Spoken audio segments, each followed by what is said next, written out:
একঘেয়ে ডিমের তরকারি কখনোই ভালো লাগে না, না বাচ্চাদের মুখে না বড়দের মুখে। তাই মনে হয় বাচ্চাদের জন্য কিভাবে ডিমের তরকারি রান্না করব। আজ আপনাদের ডিমের পনিরের রেসিপি করে দেখাবো। এবার ভাবছেন ডিমের আবার পনির, তাহলে চলুন সেই ডিমের পনিরের রেসিপি আপনাদের বানিয়ে দেখাবো। আগে তো দেশে ঘরে হাঁস বলতে হাঁসের ডিম আর ঘরে চাষ করা মুরগির ডিম ছিল, এখন আর কোথায়।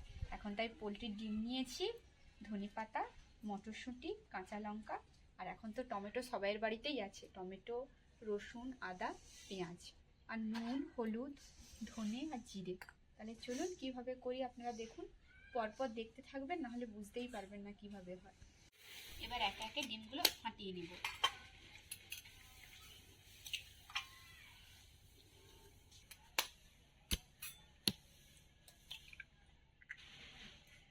এবার এতে দিয়ে দিচ্ছি কিছুটা পরিমাণ ধনেপাতা, এই যে পরিমাণ মতো নুন,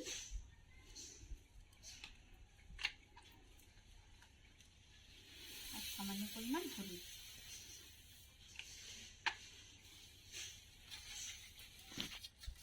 এটাকে ভালো করে মিশিয়ে নেব। আমি এগুলোকে ভালো করে মিশিয়ে নিয়েছি। এবার এই পেপারের মধ্যে দিয়ে দেবো। আপনারা চাইলে টিফিন বক্সও ব্যবহার করতে পারেন, আজকে সময়টা কম তাই জন্য পেপারের মধ্যেই দিচ্ছি।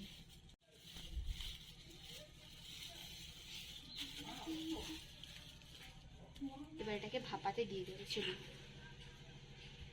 আপনাদের ফোনের চার্জ আর সময় দুটোই কম করার জন্য আমি আগে থেকে আলুটা সেদ্ধ বোস করিয়ে দিয়েছিলাম। দেখুন আলুটা সেদ্ধ হয়ে গেছে। এবারে আলুটাকে নামিয়ে নেব আর এই কড়াতে এই ডিমটা ভাপাতে বস করিয়ে দেব। এবার এই কড়াতেই ভাপে বস করিয়ে দিচ্ছি। চাপা দিয়ে দিই।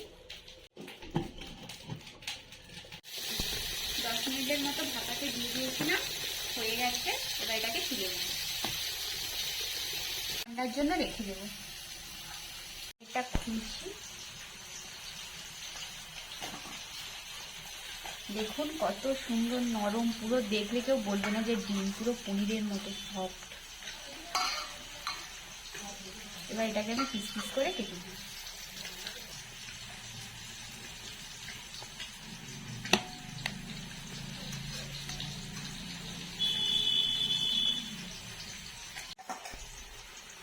দেখুন আমি ছোট ছোট টুকরো করে নিয়েছি। এবার আমি হালকা তেলে ভেজে নেব। এবার কড়াইতে দিয়ে দিচ্ছি তেল। তেল গরম হয়ে গেছে। এবার এইরকমই ডিমের পিসগুলোকে তেলে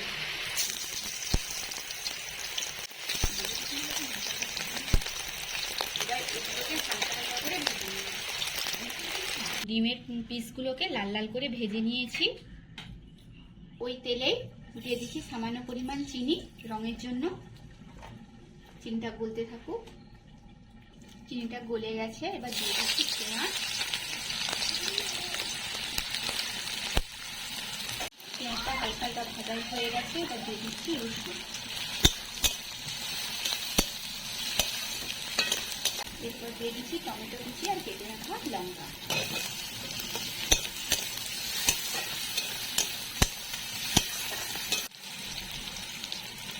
এবার দিয়ে দিচ্ছি আদা বাটা।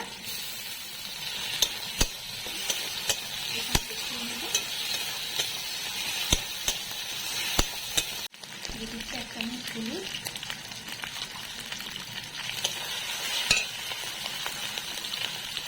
কিছুটা পরিমাণ লঙ্কার গুঁড়ো।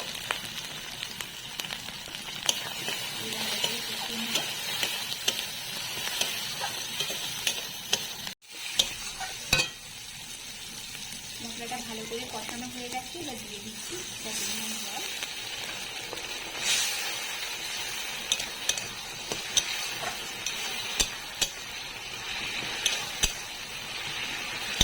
এবার যে মটরশুঁটিগুলো ছাড়িয়ে রেখেছিলাম এগুলো দিয়ে দেবো। দেখুন মশলাটা ভালোভাবে কষিয়ে নিয়েছি। এবার ওই মশলায় দিয়ে দেবো আলু।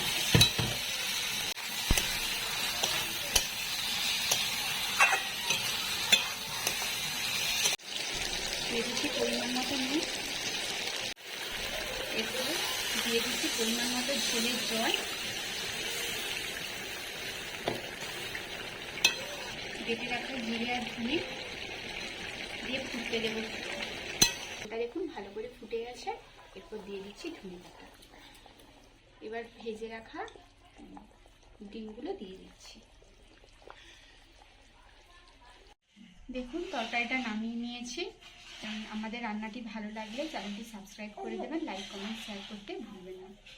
এইরকম নতুন নতুন রান্না পেতে আমাদের চ্যানেলটি দেখতে থাকুন।